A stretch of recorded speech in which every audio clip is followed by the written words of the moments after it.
Un roi, chapitre 1. Le roi David était vieux, avancé en âge. On le couvrait de vêtements, et il ne pouvait se réchauffer. Ses serviteurs lui dirent « Que l'on cherche pour mon seigneur le roi une jeune fille vierge, qu'elle se tienne devant le roi, qu'elle le soigne, et qu'elle couche dans son sein. Et mon seigneur le roi se réchauffera. » On chercha dans tout le territoire d'Israël une fille jeune et belle, et on trouva Abishag, la Sunamite, que l'on conduisit auprès du roi. Cette jeune fille était fort belle. Elle soigna le roi et le servit. Mais le roi ne la connut point. Adonija, fils de Haggith, se laissa emporter par l'orgueil jusqu'à dire « C'est moi qui serai roi !» Et il se procura un char et des cavaliers, et 50 hommes qui couraient devant lui. Son père ne lui avait de sa vie fait un reproche en lui disant « Pourquoi agis-tu ainsi ?» Adonija était, en outre, très beau de figure, et il était né après Absalom. Il eut un entretien avec Joab, fils de Tseruja, et avec le sacrificateur Abiatar, et ils embrassèrent son parti. Mais le sacrificateur Tsadok, Benaja, fils de Jéhojada, Nathan le prophète, Shimei, Réi, et les vaillants hommes de David ne furent point avec Adonija. Adonija tua des brebis, des bœufs et des veaux gras près de la pierre de Zohélet, qui est à côté d'En-Rogel. Et il invita tous ses frères, fils du roi, et tous les hommes de Juda au service du roi. Mais il n'invita point Nathan le prophète, ni Benaja, ni les vaillants hommes, ni Salomon, son frère. Alors Nathan dit à Bathsheba, mère de Salomon, « N'as-tu pas appris qu'Adonija, fils de Haggith, est devenu roi, sans que notre seigneur David le sache? Viens donc maintenant, je te donnerai un conseil, afin que tu sauves ta vie et la vie de ton fils Salomon. Va, entre chez le roi David, et dis-lui, « Ô roi mon seigneur, n'as-tu pas juré à ta servante en disant, « Salomon, ton fils, régnera après moi, et il s'assiera sur mon trône. » Pourquoi donc Adonija règne-t-il? Et voici, pendant que tu parleras là avec le roi, j'entrerai moi-même après toi, et je compléterai tes paroles. Bathsheba se rendit dans la chambre du roi. Il était très vieux, et Abishag, la Sunamite, le servait. Bathsheba s'inclina et se prosterna devant le roi, et le roi dit « Qu'as-tu » Elle lui répondit « Mon seigneur, tu as juré à ta servante par l'Éternel, ton Dieu, en disant « Salomon, ton fils, régnera après moi, et il s'assiera sur mon trône. » Et maintenant voici, Adonija règne.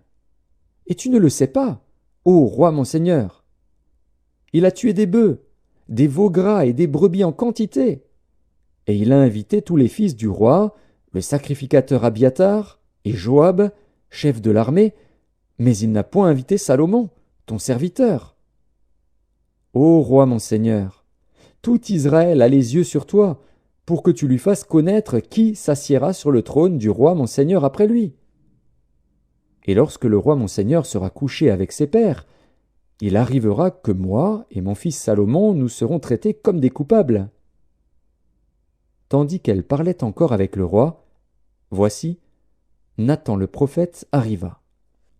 On l'annonça au roi en disant « Voici Nathan le prophète. » Il entra en présence du roi et se prosterna devant le roi, le visage contre terre. Et Nathan dit « Ô roi mon seigneur, c'est donc toi qui as dit « Adonija régnera après moi, et il s'assiera sur mon trône. » Car il est descendu aujourd'hui, il a tué des bœufs, des veaux gras et des brebis en quantité, et il a invité tous les fils du roi, les chefs de l'armée et le sacrificateur Abiatar. Et voici, ils mangent et boivent devant lui, et ils disent « Vive le roi Adonija !» Mais il n'a invité ni moi, qui suis ton serviteur, ni le sacrificateur Tsadok, ni Benaja, fils de Jéhojada, ni Salomon, ton serviteur. Est-ce bien par ordre de mon seigneur le roi que cette chose a lieu, et sans que tu aies fait connaître à ton serviteur qui doit s'asseoir sur le trône du roi mon seigneur après lui? Le roi David répondit: Appelez-moi Bathsheba. Elle entra et se présenta devant le roi. Et le roi jura et dit: L'Éternel qui m'a délivré de toutes les détresses est vivant. Ainsi que je te l'ai juré par l'Éternel, le Dieu d'Israël, en disant: Salomon, ton fils, régnera après moi, et il s'assiera sur mon trône à ma place, ainsi ferai-je aujourd'hui. Bathsheba s'inclina le visage contre terre, et se prosterna devant le roi. Et elle dit: Vive à jamais mon seigneur le roi David. Le roi David dit: Appelez-moi le sacrificateur Tsadok, Nathan le prophète, et Benaja, fils de Jéhojada. Ils entrèrent en présence du roi.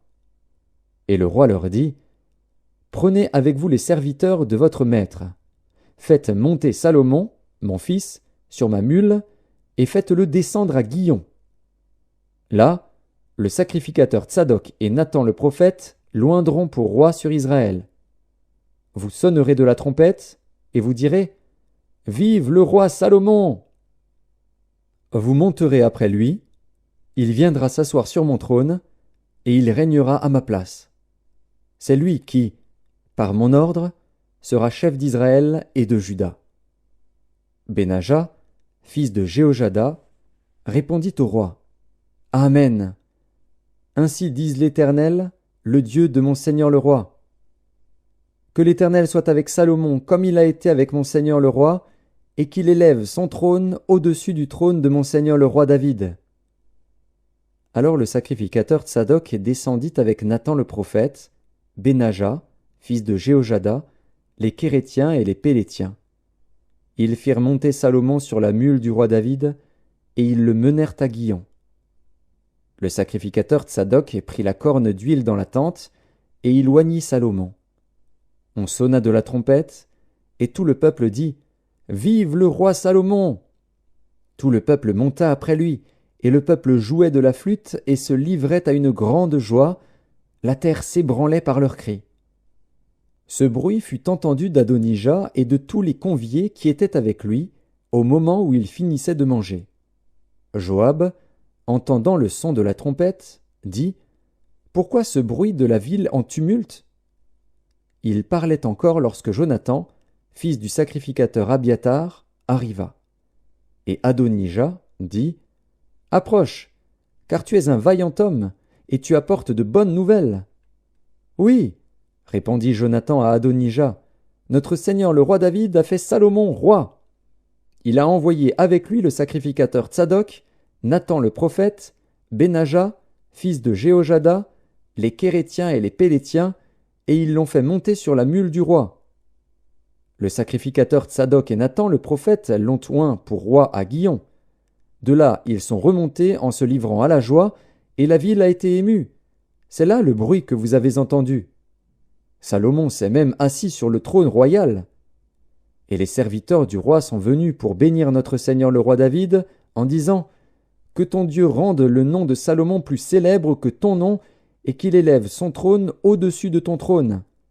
Et le roi s'est prosterné sur son lit. Voici encore ce qu'a dit le roi: Béni soit l'Éternel, le Dieu d'Israël, qui m'a donné aujourd'hui un successeur sur mon trône et qui m'a permis de le voir. Tous les conviés d'Adonija furent saisis d'épouvante. Ils se levèrent et s'en allèrent chacun de son côté.